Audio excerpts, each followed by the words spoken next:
C'est une tradition qui s'est installée depuis son avènement à la tête du pays. En début de chaque année, le président de la République, Félix Antoine Tshisekedi Tshilombo, réunit les ambassadeurs et chefs des missions diplomatiques accrédités en RDC pour leur présenter le vœu de nouvel an et recevoir aussi le vœu des diplomates. Cette fois, la voix des ambassadeurs a été portée par l'ambassadeur du Maroc en RDC, Rachid Agassim, en tant que doyen.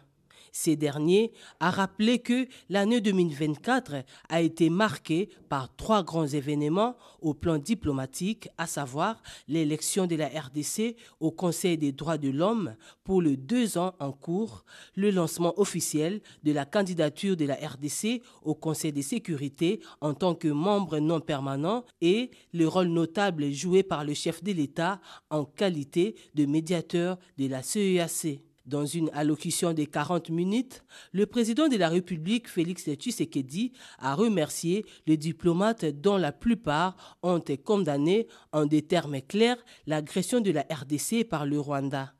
Le chef de l'État estime qu'il est temps de passer des déclarations aux actions punitives.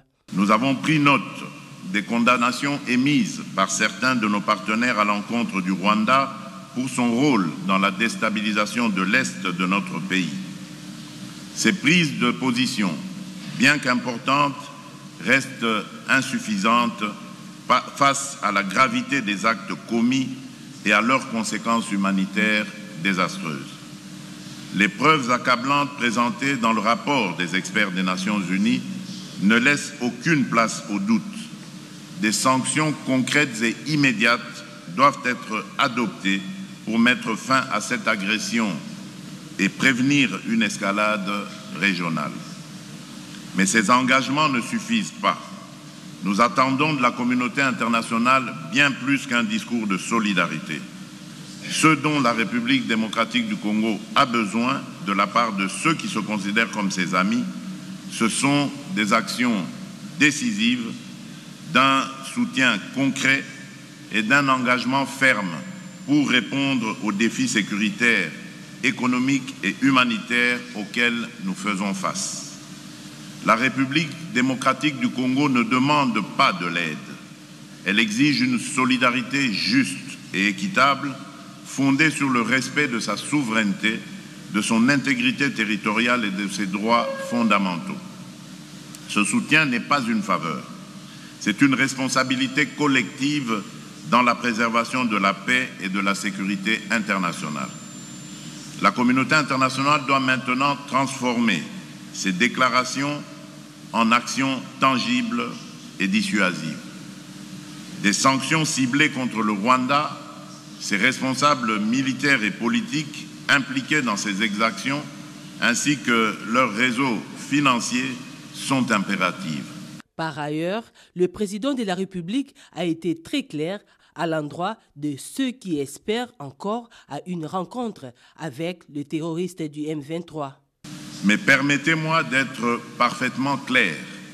La République démocratique du Congo ne se soumettra jamais aux pressions d'acteurs extérieurs tentant d'imposer des conditions contraires à nos intérêts et à notre souveraineté.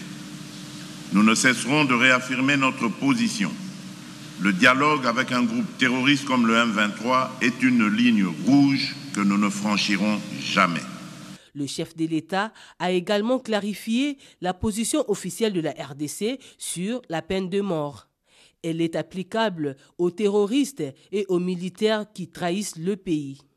Le président Tshisekedi a terminé son discours en exhortant chacun des diplomates d'être des ambassadeurs de la République démocratique du Congo auprès de leurs gouvernements et institutions respectifs et de porter avec fierté le message d'un pays en plein dynamisme, ouvert au monde et déterminé à bâtir un avenir